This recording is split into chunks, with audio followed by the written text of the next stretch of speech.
नमस्कार दोस्तों, यीशु मसीह के नाम में आप सभी को जय यीशु एवं जय मसीह की। प्यारे दोस्तों, आज हम लोग प्रभु के वचन में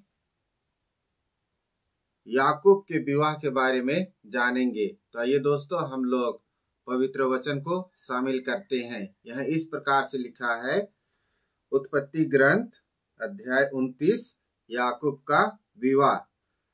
याकूब उसके पास पूरे 1 महीने रह गया। याकूब अपने मामा के घर में 1 महीने तक लगातार रहता रहा। इसके बाद लाबान ने उससे कहा, तब लाबान अपने भांजे से कहता है, तुम मेरे ही कुटुंब के हो, तो क्या इसलिए तुम मुफ्त में मेरी सेवा करते रहोगे? याकूब अपने मामा जी के यहाँ आया है और वहां रहते हुए उसे 1 महीना हो चुका है और याकूब वहीं अपने मामा जी के घर में रहते हुए काम कर रहा है। इसलिए उसका मामा क्या कहता है कि क्या तुम मेरे परिवार के हो, मेरे रिश्तेदार हो, इसलिए तुम मुफ्त में, फ्री में मेरे यहाँ काम करते रहोगे? दोस्तों, हम लोग कहीं भी काम करते हैं तो हमें क्या मिलता है? मजदूरी मिलता है। और इसी बात को प्रकट करने के लिए लाबान अपने भांजा याकूब से कहता है कि कब तक तुम फ्री में मेरे पास काम करते रहोगे? मुझे बताओ कि तुम्हारी मजदूरी क्या होनी चाहिए। मामा अपने भांजे से कह रहा है, तुम तो मेरे यहाँ ही रह रहे हो और काम भी कर रहे हो। अच्छा, ऐसे करो, तुम मुझे ये बताओ कि मैं तेरे को क्या मजदूरी दूंगा। लाबान की 2 पुत्रियां थीं। बड़ी का नाम लिया और छोटी का नाम राहेल था। लिया की आंखें कमजोर थीं, परंतु राहेल सुडौल और सुंदर थी। लाबान की 2 बेटियां भी हैं। बड़ी बेटी का नाम लिया है और छोटी बेटी का नाम राहेल है, जो कि भेड़ बकरियां चराया करती हैं, जिससे मुलाकात याकूब का उस खेत के कुएं में हो चुका है। लेकिन बड़ी बेटी का आंख क्या है? कमजोर है, धुंधली है। लेकिन छोटी बेटी राहेल खूबसूरत भी है और जवान भी है।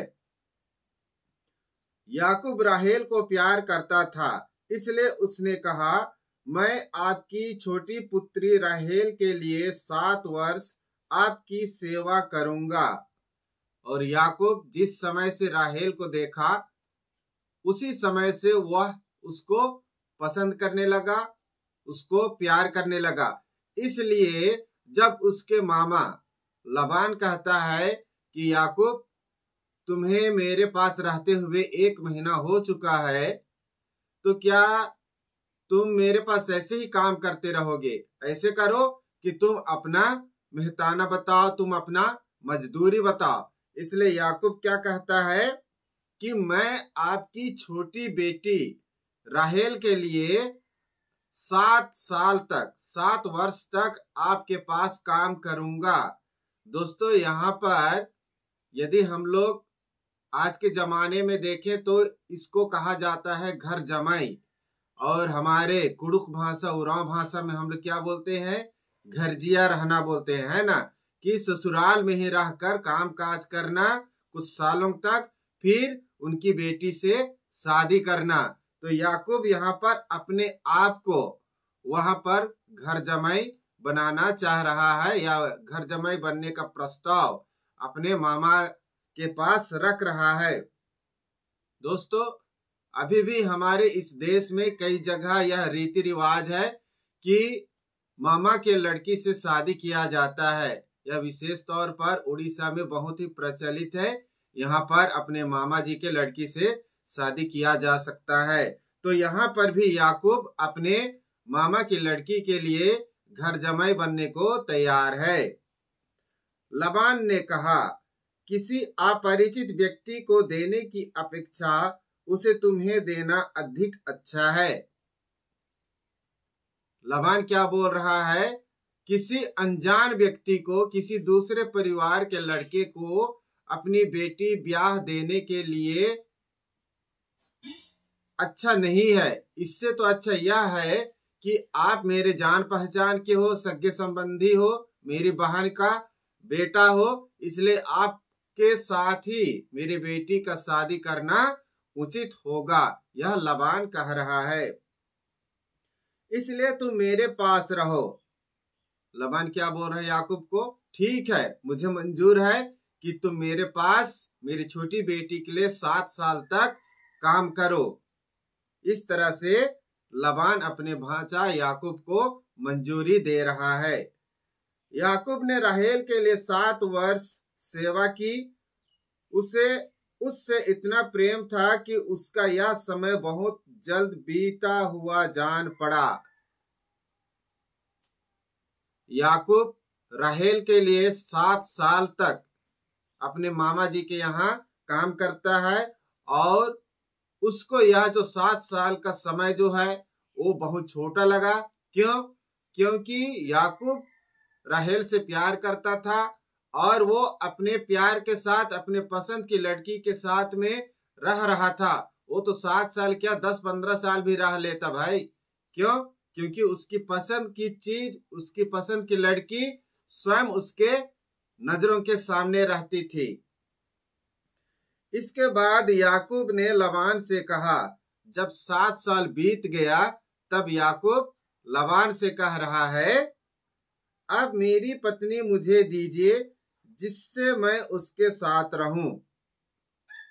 अब याकूब अपने मामा लाबान से कह रहा है कि जो आपने 7 साल का समय रखा था वह पूरा हो चुका है, इसलिए अब आप अपनी छोटी बेटी राहेल को मुझे सौंप दीजिए जिससे कि मैं उसके साथ में रहूं, उसके साथ घर परिवार बना सकूं। मेरा सेवा काल अब पूरा हो चुका है। मैंने जो 7 साल आपसे करार किया था, वादा किया था, वह 7 साल पूरा हो चुका है। तब लाबान ने उस स्थान के सब आदमियों को निमंत्रित किया और एक भोज दिया। जब याकूब यह बात अपने मामा जी से कहता है तो लाबान अपने पड़ोसियों को, वहां के आसपास के जितने भी लोग हैं, बुजुर्ग लोग हैं, सबको निमंत्रित करता है और सबको शादी का क्या करता है, एक भोज देता है, पार्टी देता है। जैसे कि हम लोग भी आजकल के जमाने में करते हैं कि जब शादी होता है तब हम लोग दूर दराज के अपने रिश्तेदारों को, अपने परिवार के सदस्यों को, अपने दोस्तों को इनवाइट करते हैं, निमंत्रित करते हैं और उन्हें पार्टी देते हैं। वैसे ही लाबान भी अपनी छोटी बेटी की शादी में सबको बुलाकर एक पार्टी दे रहा है। शाम को वह अपनी पुत्री लिया को याकूब के पास ले गया और उसने उनके साथ रात बिताई। फिर यहां धोखा हुआ। लाबान अपने भांजा याकूब को धोखा दिया है, छल किया है। यहां क्या किया? याकूब ने अपनी बड़ी बेटी लिया को याकूब के पास भेज दिया। दोस्तों, उस समय लाइट नहीं थी, केवल लकड़ी जलाकर उजाला किया जाता था, इसलिए याकूब को पता नहीं चला कि उसके पास जो लड़की आ रही है वह उसकी पसंद की लड़की राहेल है, न कि वो कौन थी, लेया, राहेल की बड़ी बेटी।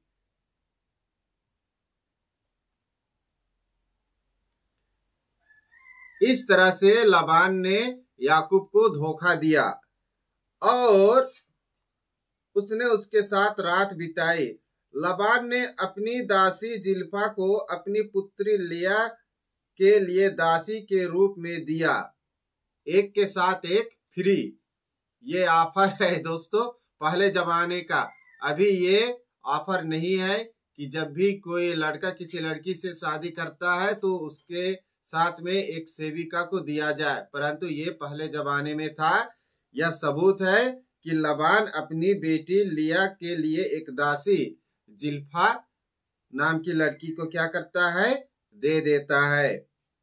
सवेरे मालूम पड़ा कि वह तो लिया थी। जब सवेरे सूर्य उदय होता है, उजाला होता है, कमरे में रोशनी जाती है, तब याकूब को पता चलता है कि यह उसकी प्रेमिका राहेल नहीं है, परंतु उसकी बड़ी बहन लिया है। तब याकूब ने लबान से कहा, तब याकूब लबान से कहता है, अपने ससुर अपने मामा लबान से कहता है। हो सकता है यहाँ पर याकूब बहुत क्रोधित भी रहा होगा। तब वो क्या कहता है, आपने मेरे साथ ऐसा क्यों किया? याकूब अपने ससुर को कह रहा है कि आपने मेरे साथ ऐसा क्यों किया? आपने मुझे धोखा क्यों दिया? आपने मुझे छल कपट क्यों किया? जैसी करनी वैसी भरनी। दोस्तों, याकूब ने भी अपने पिता इसहाक और अपने बड़े भाई एसाव के साथ भी छल कपट धोखा किया था। और दोस्तों, यहाँ पर उसके मामा ने खुद याकूब के साथ धोखा किया है।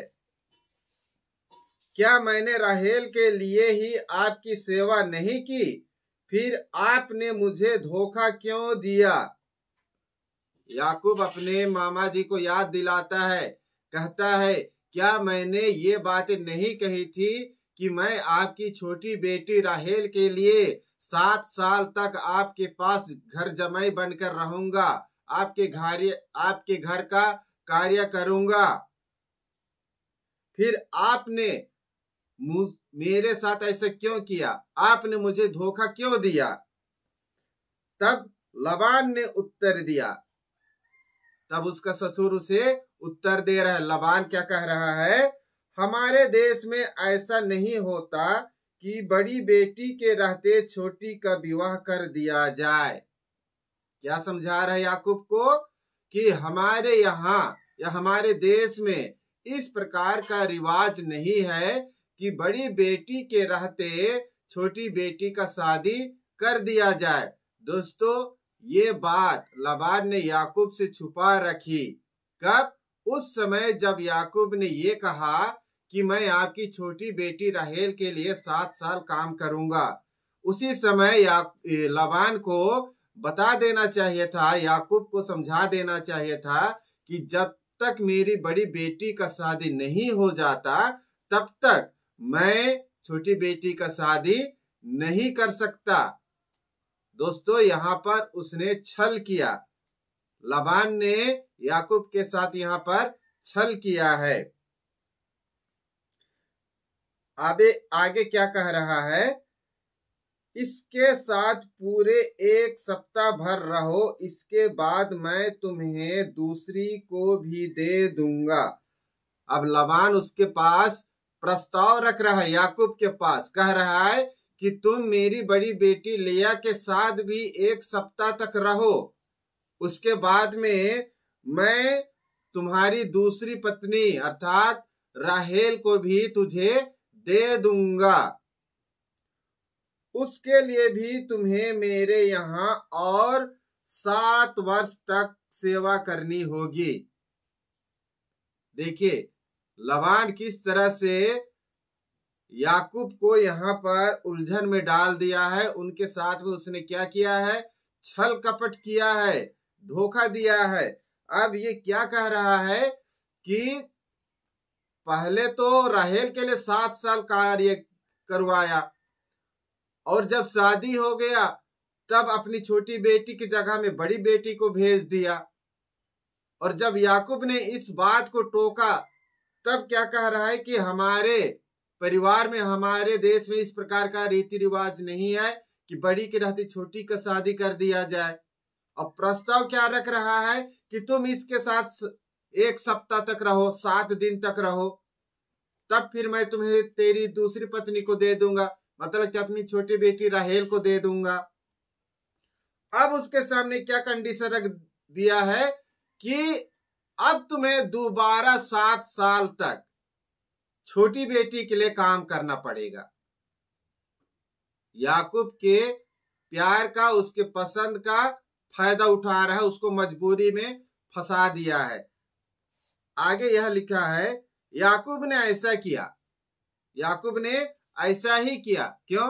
क्योंकि याकूब राहेल को पसंद करता था, उसको प्यार करता था और उसको अपनाना चाहता था। इसलिए याकूब ने हाँ भरी और 7 साल तक और राहेल के लिए घर जमाई बन के रहा, साथ में वो लिया के साथ में भी रहा। इस तरह से वो दोनों बहन के लिए 14 साल तक अपने मामा के यहाँ क्या करता है, काम करता है।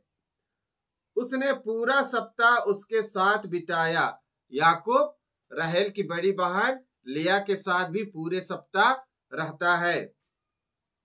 इसके बाद लबान ने अपनी पुत्री राहेल को भी पत्नी के रूप में उसे दे दिया।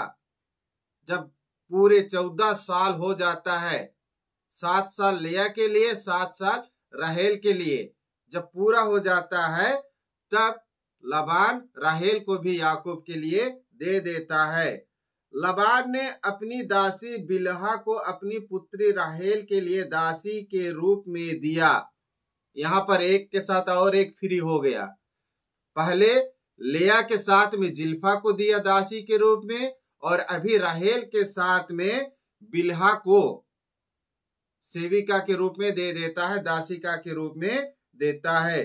तब याकूब का राहेल से भी संसर्ग हुआ। तब याकूब राहेल के साथ भी समय बिताता है। वह राहेल को लिया से अधिक प्यार करता था। जैसे कि हम लोग शुरू में ही जाने कि याकूब राहेल को क्या करता था, पसंद करता था, प्यार करता था।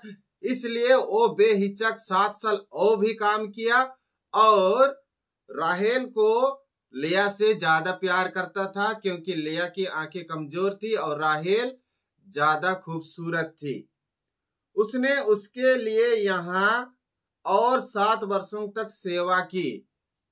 राहेल के लिए याकूब ने और 7 साल घर जमाई बन के काम किया था। इस तरह से याकूब ने अपने मामा लबान के यहाँ 14 साल तक उनकी दोनों बेटियों के लिए घर जमाई बनकर रहा। इस तरह लबान ने अपने दोनों बेटियों का शादी एक ही लड़के यानी अपने भांजा याकूब के साथ कर दिया। तो दोस्तों, आज का पवित्र वचन यही था। वीडियो आप लोगों को कैसी लगी? यह प्रभु का वचन आप लोगों को कैसी लगी? क्या आप लोग इन सारी घटनाओं को जान रहे थे, नहीं जान रहे थे?